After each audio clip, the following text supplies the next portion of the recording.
मौसम बहुत प्यारा हो रहा है, हल्की-हल्की बारिश भी हुई है। तो इसी निस्बत से हमने अपने आज का प्रोग्राम जो है, आज का मौज़ू जो है हमारा वो है क्लाउड बर्स्ट। आखिर क्लाउड बर्स्ट होता क्या है? इसके नुकसानात क्या हैं? और इससे बचाव कैसे मुमकिन है? क्लाउड बर्स्ट मीन्स बादल का फट जाना, ये क्लाउड बर्स्ट कहलाता है। ये एक कुदरती जो है अमल है, इसको रोका नहीं जा सकता।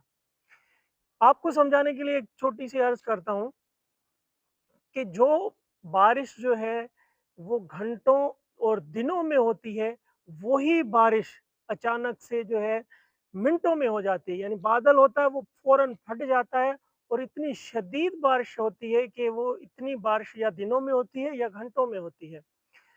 इसके बचाव के बहुत सारे तरीके हैं, जिनमें से एक ये है कि पेशगी खबर हुकूमत की तरफ से पेशगी खबर जो है वो देनी चाहिए, क्योंकि क्लाउड बर्स्ट जो है ऐसा रेडार सिस्टम दुनिया में मौजूद है। जदीद सिस्टम से ऐसे रेडार आ गए हैं जिनसे पता चलाया जा सकता है कि यहाँ पर क्लाउड बर्स्ट हो सकता है। और ये जो क्लाउड बर्स्ट होता है ये ज़्यादातर पहाड़ी इलाकों में होता है।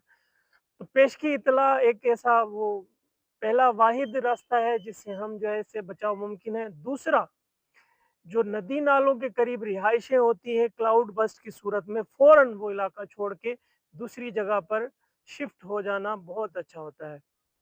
जब क्लाउड बर्स्ट हो जाता है तो पानी इतना ज़्यादा होता है कि नदी नाले फ़ौरन भर जाते हैं और नदी नालों पर जो रिहाइशें होती हैं, जो मकानात होते हैं, वो बिल्कुल तबाह हो जाती हैं। दूसरा, वहाँ रोड रास्ते जो हैं वो बिल्कुल तबाही हो जाती है, उन पे ख़त्म हो जाते हैं। वहाँ जो भी इर्द-गिर्द जो भी फसलें होती हैं वो तबाह हो जाती हैं। इसमें सबसे ज़्यादा जो नुकसान होता है वो जानों का होता है। तो इसके बचाव के लिए एक तो हमें पेशगी वार्निंग जो है अगर गवर्नमेंट हमें दे देती है तो उससे बचाव मुमकिन है। दूसरा जो है फ़ौरन इन्खला, यानी अगर आपको पता चल रहा है क्लाउड बर्स्ट हो रहा है तो आप फ़ौरन वो इलाका छोड़ के सेफ इलाकों की तरफ चले जाइए।